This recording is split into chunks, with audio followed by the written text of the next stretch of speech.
Epic Universe is opening up this year, and Disney has nothing to answer it. So what are they doing? They're lowering prices. We'll talk about something that hasn't happened at Disney for a very long time. $60 tickets on a price that's usually closer to $200. Let's talk about that on That Park Place. Disney, I will say, they're attempting to get your business. That's for sure, at least for the summer of 2025. We have an article out of That Park Place talking about this from Marvin Montanaro. Disney discounts and doubts. Is Walt Disney World summer promotion a sign of Epic Universe jitters? Spoiler alert, yes. Yes, exactly. Let's go ahead and let's go over some executive statements and try to square that with what they're actually doing on Walt Disney World property. Walt Disney World is once again rolling out a flurry of specials and offers for the summer of 2025, surprising longtime fans who can't help but notice that these discounts coincide with the opening of Universal Orlando's Epic Universe on May 22nd.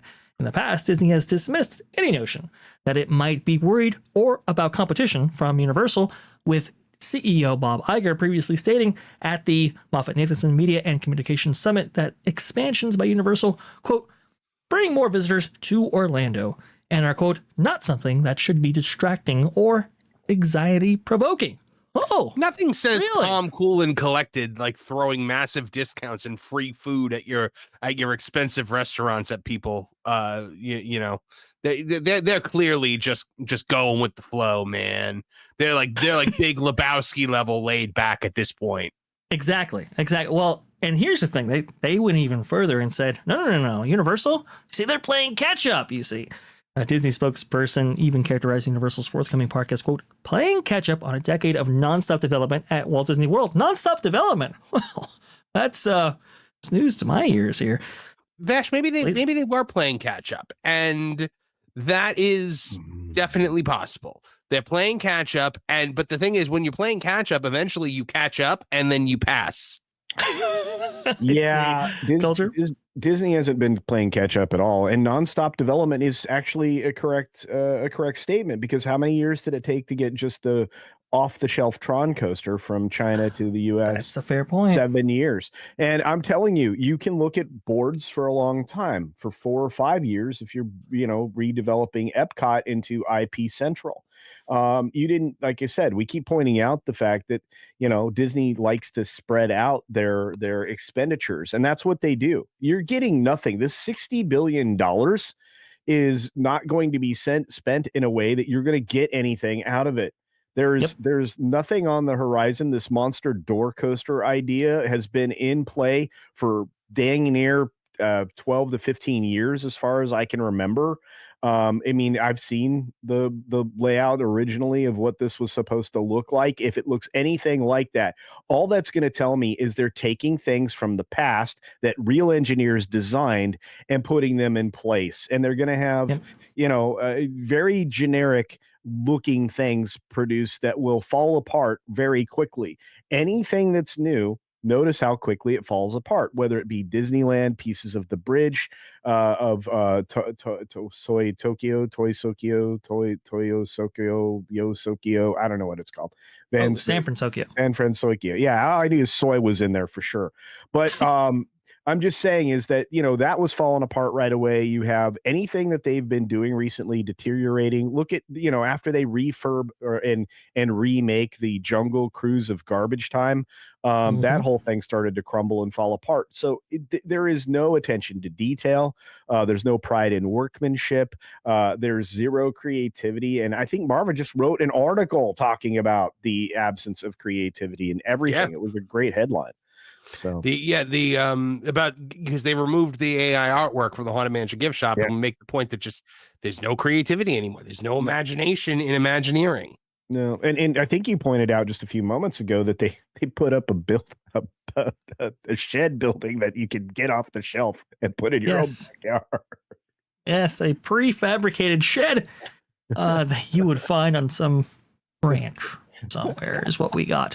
Beside one of the most beautiful pieces of architecture ever constructed in all of Imagineering, and one that is infamous for having been erected out of the ground, I think like 6 years before the attraction actually opened. It's just super sad. They need to hire the Amish to build stuff like that. They'd be in better shape, and they wouldn't have to rebuild it for like a couple hundred years. So That's true. And you don't even have to ship all the pieces. You just ship a couple of Amish boys. They'll get it done right there. That's for sure. This, even the stuff that we are getting with this, tranche of funding, 30 billion or 60 billion, as Marvin pointed out, is stuff that nobody wants. Nobody wants the Rivers of America taken away. Nobody wants Muppet Vision 3D to be shuttered while the theater around it stays up. But square that. I have no idea. But this is why Disney, I think, is desperate to get as many people into the 2025 version of these parks as much as possible. How desperate are they? Well, let's go ahead and look at some of the deals that they've just announced within the last, couple of weeks here. We started out first with save up to 30% on Walt Disney World hotels in summer 2025. Then that turned into save 40% on some of those same hotels and resorts in 2025 for annual pass holders. Then they debuted free dining if you spend 3 nights at a qualifying Walt Disney World Resort hotel. And if you get a park hopper along with that, you can have free dining for that. That's not a fantastic deal. But now, just yesterday, I believe, this via Scott Goosen right here, Walt Disney World announces the Florida Resident Discover Disney ticket. It's back for 2025. Florida residents can visit parks for as low as $60 a day. 4-day ticket starts at $240. 3-day ticket starts at $225 plus tax. On sale starting tomorrow for visits from January all the way till May 23rd. And a similar pricing strategy was just announced for SoCal residents at Disneyland over there in California. So the Parks and Experiences Division is desperate to have you visit Walt Disney World or Disneyland this summer. And Walt Disney World's going to be very tricky because we know that, Epic Universe is going to be opening in May as well. So it looks like the SoCal one, though, is for January 1st to May 15th. So that is historically a time where they would offer discounts. The Walt Disney World one, I mean, you're talking May through August. I mean, that prime time. Or this specific one is also looks like it's January through May. So that's fairly common. For Disney to do.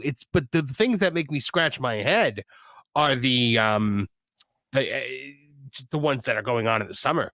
I mean, that's unprecedented and insane. I think it's the culmination of all of this price elasticity that kind of has us like, whoa, yes, they do these offers occasionally and sometimes annually, but all at once during the same time period. That's a strange one. But we just heard recently Hugh Johnston say, hey, you know what? Our projections for 2025 are looking just fine here. We are very confident that a rising tide lifts all boats in the form of Epic Universe. How do you square that with what's going on here?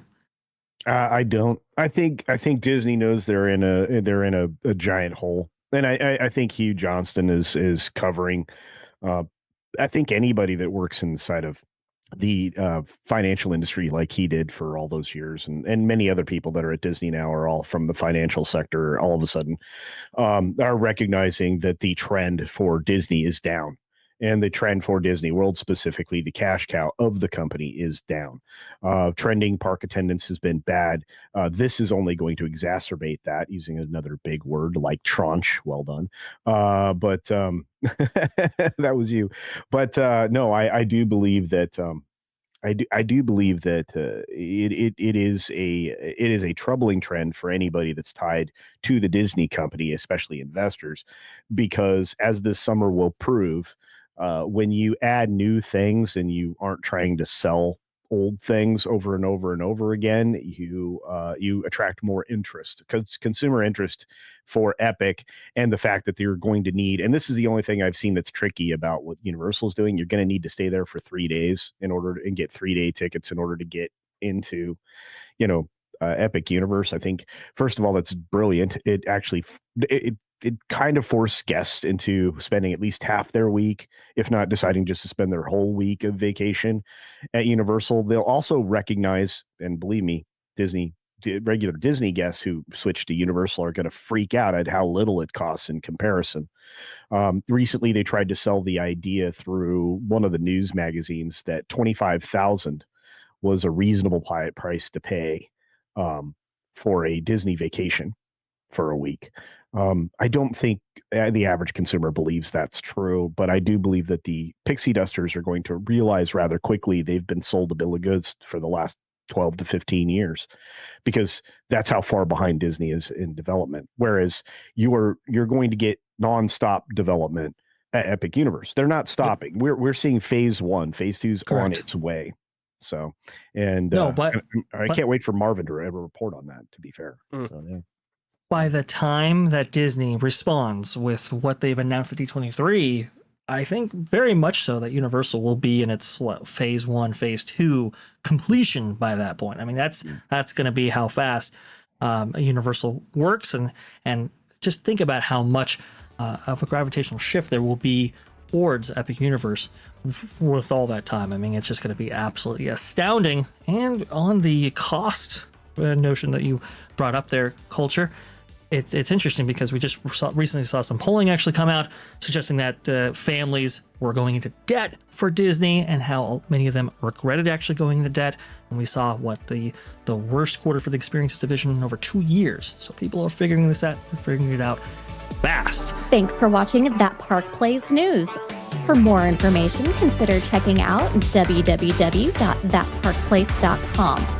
And don't forget to subscribe, share, like, and send this out on your favorite social media accounts.